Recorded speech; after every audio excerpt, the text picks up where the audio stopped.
Our questions to Mark Boucher first, guys. If we can just start with one person at a time. So we'll start with Mark, move to Linda, and then Enoch. Who'd like to go first? Manners? Boucher, how long ago, can I ask two questions? How long ago were you first approached, or did you have an inkling that this might happen? 5 days ago. Okay. Yeah, I think I was along the same sort of lines as what Graham said. You know, my worries, and I did say in the media as well that we were going through some trying times. But once I caught wind of the leadership takeover, that's when I felt like with that in place, I think I could make a difference. So when I was approached, I was obviously open to communication with regards to that particular role. And sorry for that. I just wanted to ask about the particular challenges of an England tour, like off the field as well as on it. I mean, they're always very, very hard on the field, but the media, English media, can be a challenge as well. Yeah, you guys are tough. No, look, it's not my first roadshow against England, and I know that they've been saying quite a few things in the media, and probably rightly so. But I've got one thing to say to them: beware wounded buffalo, especially in Africa. For those. Mark, you've been pretty outspoken in the last couple of months about the structures and kind of where the focus needs to be. If you had to sum up quite quickly what you need to do immediately and over the next few months, what would you say are the most pressing tasks ahead?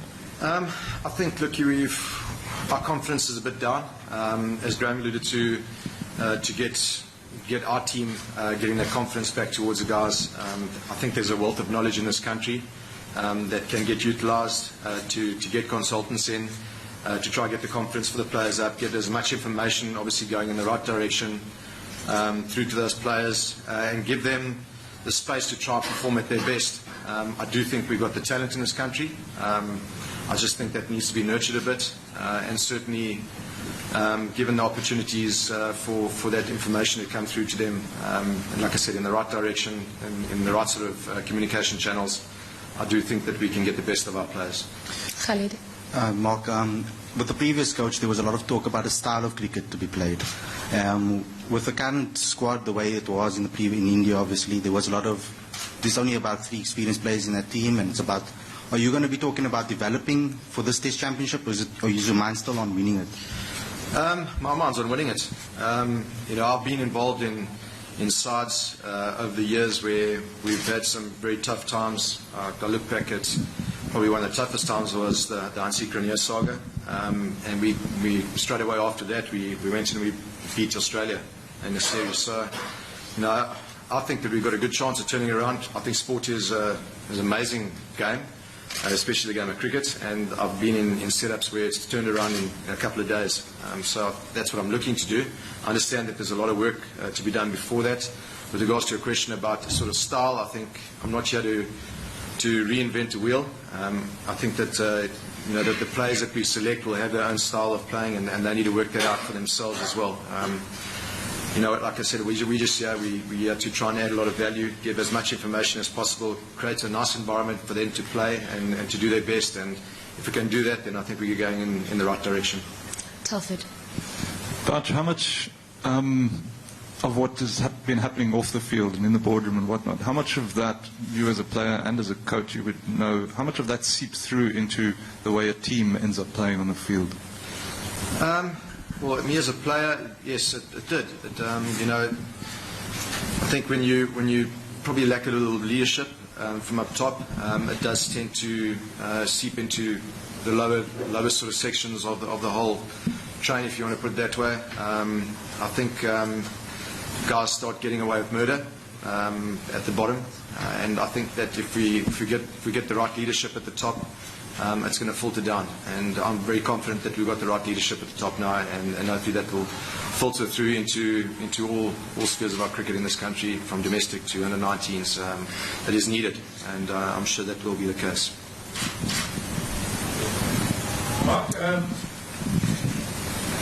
when you talk about getting the right leadership at the top, as far as I know, Graham, Sean, only interim appointment. How confident are you that there will be the right leadership right through your term?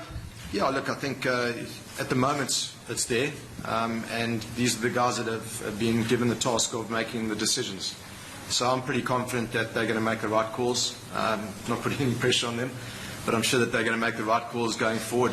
If they can get the right structure in place now, then I'm pretty confident that that'll all fall into place and it'll be continued, even if they're not there.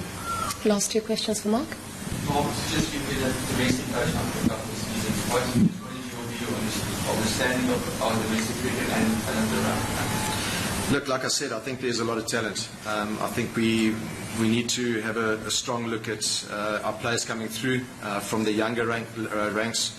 If you have a look around the 19 side at the moment, they haven't been doing too well, and that obviously is our feeder to the higher levels as well. So, we have to look at that. That's why I've got full confidence in a guy like Graham to have a look at those sort of structures and get that right. As soon as those sort of guys start coming through, I think it's going to create a bigger depth pool for us to ultimately select from franchise cricket and also filtering through to SAA and the Proteas setup. Final question for those. Yeah, just following on from that, I mean, there's been quite a lot of talk that something like the Springboks win earlier this year maybe is going to send young sportsmen towards rugby and away from cricket, especially given all the shenanigans. Just, have you seen any signs that we're getting a lot of young, talented cricketers coming through below franchise level, or are you concerned that kids are doing other things? Yeah, look, I haven't really been involved in the younger levels. I've been more involved in franchise cricket. I think the talent group or the talent pool has probably got a little bit less over the years. So yes, it is a concerning factor. But like I said, if we get the right leadership in place, and which I believe we have got at the moment, I do think that we can sort that out very quickly. If we get people coming through, it's always going to be good for the game of cricket. If you have a look around us at the moment in the media and on social media, the game has been hurt. Bottom line is that myself and Enoch, we've been put in place to try and get the Protea team doing well. If we look after that space, I do think we're going to get the crowds and fans behind us again. And that is something that we as a Protea group now must try to do. Thank you very much, guys. I'd like to open up questions for Linda Zondi. Manners.